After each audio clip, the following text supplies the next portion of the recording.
تعلیم کی اہمیت۔ تعلیم ایک ایسا عمل ہے جس کے ذریعے سے ایک فرد اور ایک قوم خود آگاہی حاصل کرتی ہے اور یہ عمل اس قوم کو تشکیل دینے والے افراد کے احساس و شعور کو بیدار کرنے کا ذریعہ ہوتا ہے۔ تعلیم کی فرضیت کا اندازہ ہمارے نبی آخر الزماں صلی اللہ علیہ وسلم کی اس حدیث سے بخوبی ہو جاتا ہے: علم حاصل کرنا ہر مسلمان مرد اور عورت پر فرض ہے۔ تعلیم انسانی معاشرے کی ایک اہم ضرورت ہے جس کی وجہ سے انسان کو اشرف المخلوقات کا خطاب حاصل ہوا۔ اس نے اپنی علمی برتری کو ملائکہ کے سامنے پیش کیا۔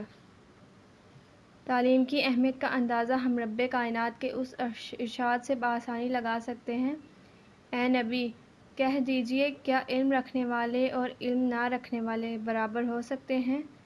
نصیحت تو وہی حاصل کرتے ہیں جو عقل والے ہیں۔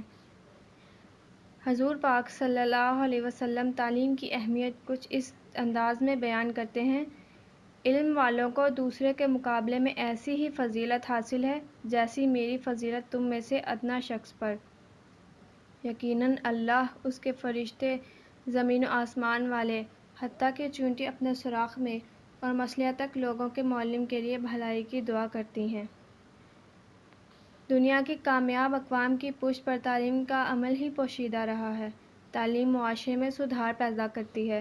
معاشرے میں پلتی برائی جیسے جھوٹ، گالی گلوچ، چوری، ڈکیتی کو ختم کرنے میں تعلیم اہم کردار ادا کرتی ہے۔ تعلیم نہ صرف انسانیت کا پیٹ پالنے میں اہم کردار ادا کرتی ہے بلکہ یہ انسانیت اور معاشرے کی تشکیل کو دینے میں بھی پیش رہتی ہے۔ تعلیم اسکول، کالج، یونیورسٹی سے ملنے والی ڈگری کا نام نہیں بلکہ یہ تمیز اور تہذیب کا دوسرا نام ہے۔ تعلیم کو فروغ دینے میں بری طرح ناکام ہو چکے ہیں کیونکہ ان کے ستون بس نوکری حاصل کرنے کی شرط پر تعمیر کیے گئے ہیں۔ اس سے پہلے کہ ہم دنیا کی جاہل اقوام میں سر فہرست ہو جائیں، ہمیں تعلیم کی بقا یعنی خود کی بقا کے لیے خود سے محنت کرنی ہوگی۔